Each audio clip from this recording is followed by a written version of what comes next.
ನಮ್ಮವರು ಅನ್ಕೊಂಡು ಹೋದಷ್ಟು ನೋವು ಜಾಸ್ತಿ, ನಮ್ಮ ಪಾಡಿಗೆ ನಾವಿದ್ದಷ್ಟು ನೆಮ್ಮದಿ ಜಾಸ್ತಿ. ಎದುರುಗಡೆ ಗುದ್ದಾಡುವವರನ್ನ ಕ್ಷಮಿಸಬಹುದು, ಆದ್ರೆ ಜೊತೆಯಲ್ಲಿ ಇದ್ದು ನಂಬಿಕೆಗಳನ್ನ ಕೊಂದವರನ್ನು ಮಾತ್ರ ಕ್ಷಮಿಸಬಾರ್ದು. ಮನಸ್ಸಿಗೆ ಅನಿಸಿದ್ದು ಹೇಳೋದು ತಪ್ಪಲ್ಲ, ಆದ್ರೆ ಮನಸ್ಸಲ್ಲಿ ಒಂದು ಬಾಯಲ್ಲಿ ಒಂದು ಹೇಳೋದು ತಪ್ಪು. ಇನ್ನೊಬ್ಬರ ಮನಸ್ಸಲ್ಲಿ ನಮ್ಮ ಬಗ್ಗೆ ಒಳ್ಳೆಯ ಅಭಿಪ್ರಾಯಗಳು ಇಲ್ಲ ಅಂತ ಗೊತ್ತಾದ್ಮೇಲೆ ನಾವೇ ಅವರಿಂದ ಮೌನವಾಗಿ ದೂರ ಇರೋದು ಒಳ್ಳೆಯದು. ಇದರಿಂದ ನಮ್ಗೆ ಮರ್ಯಾದೆ, ಅವರಿಗೆ ನೆಮ್ಮದಿ ಎರಡು ಸಿಗುತ್ತೆ. ನಿಯತ್ತಿನಿಂದ ಬದುಕುವವರ ಮೇಲೆ ನಿಂದನೆಗಳು ಹೆಚ್ಚು, ಜವಾಬ್ದಾರಿಯಿಂದ ಬದುಕುವವರಿಗೆ ನೋವು ಹೆಚ್ಚು. ನಮ್ಮದಲ್ಲ ಎಂದು ಅರ್ಥವಾದ ಮೇಲೂ ಆ ವಸ್ತು ಮತ್ತು ವ್ಯಕ್ತಿಯ ಮೇಲೆ ಭರವಸೆ ಇಡುವುದು ನಮ್ಮ ತಪ್ಪು. ಕಾಸಿದ್ದರೆ ಬೀದಿದಾಸಯ್ಯನಿಗೂ ನೀನು ಸಂಬಂಧಿಕ, ಕಾಸಿಲ್ಲದಿದ್ದರೆ ಸಂಬಂಧಿಕರಿಗೂ ನೀನು ಬೀದಿದಾಸಯ್ಯ.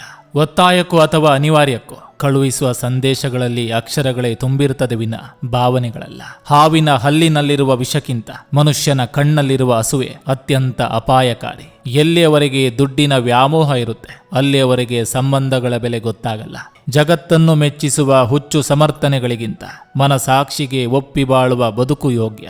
ಆಸೆ ಕಳೆದುಕೊಂಡರೆ ಬದುಕಬಹುದು, ಆದರೆ ಆಸಕ್ತಿ ಕಳೆದುಕೊಂಡರೆ ಬದುಕಿನ ಮಾರ್ಗವೇ ಕಳೆದು ಹೋಗ್ತದೆ. ತುಂಬಾ ನಗುತ್ತಿದ್ದೆ, ಬದುಕು ಅಳುವುದನ್ನ ಕಲಿಸಿತು. ಎಲ್ಲರೊಂದಿಗೆ ಇರಲು ಬಯಸುತ್ತಿದ್ದೆ, ಜೀವನ ಒಂಟಿಯಾಗಿರಲು ಕಲಿಸಿತು. ತುಂಬಾ ಮಾತಾಡ್ತಿದ್ದೆ, ಪ್ರಪಂಚ ಮೌನಿಯಾಗಿರಲು ಕಲಿಸಿತು. ಈ ಜಗತ್ತು ದೇವರು ಸೃಷ್ಟಿಸಿದ ಆಟದ ಮೈದಾನ, ನಾವಿಲ್ಲಿ ಆಟಗಾರರಷ್ಟೇ. ನಿಯಮದಿಂದ ಆಟ ಆಡಿದ್ರೆ ಗೆಲುವು ನಿಶ್ಚಿತ, ನಿಯಮ ಮೀರಿ ಆಟ ಆಡಿದ್ರೆ ಸೋಲು ಖಚಿತ. ದುಡ್ಡು ಎಷ್ಟೋ ಸಂಬಂಧಗಳನ್ನ ಹತ್ರ ಮಾಡುತ್ತೆ, ಅದೇ ದುಡ್ಡು ಎಷ್ಟೋ ಸಂಬಂಧಗಳನ್ನ ದೂರ ಮಾಡುತ್ತೆ. ದುಡ್ಡು ಕೊಟ್ಟು ಕೆಟ್ಟವನಾಗಬೇಡ, ಕೊಡದೆ ಕೆಟ್ಟವನಾಗು. ಅರಮನೆಯಲ್ಲಾದ್ರೂ ಸರಿ, ರಸ್ತೆಯಲ್ಲಾದ್ರೂ ಸರಿ, ಮನಸ್ಸು ಬಯಸೋದು ನೆಮ್ಮದಿ ಮಾತ್ರ. ನಾವೆಷ್ಟೇ ಒಳ್ಳೆಯವರಾದ್ರೂ ಯಾರೋ ಒಬ್ಬರ ಕಥೆಯಲ್ಲಿ ನಾವು ಕೆಟ್ಟವರೇ. ಸಮಯ ಮತ್ತು ಸಂದರ್ಭ ಎರಡಕ್ಕೂ ಎಷ್ಟು ವ್ಯತ್ಯಾಸ ಅಂದ್ರೆ, ಸಮಯ ತುಂಬ ಜನರನ್ನ ಪರಿಚಯಿಸುತ್ತೆ, ಸಂದರ್ಭ ಜೊತೆಗಿರುವವರ ನಿಜವಾದ ಮುಖಗಳನ್ನ ಪರಿಚಯಿಸುತ್ತೆ. ಅಹಂಕಾರವು ಒಂದು ಮಾನಸಿಕ ಕಾಯಿಲೆಯಾಗಿದ್ದು, ಇದಕ್ಕೆ ಚಿಕಿತ್ಸೆಯನ್ನು ಪ್ರಕೃತಿ ಮತ್ತು ಸಮಯ ಕೊಡ್ತದೆ.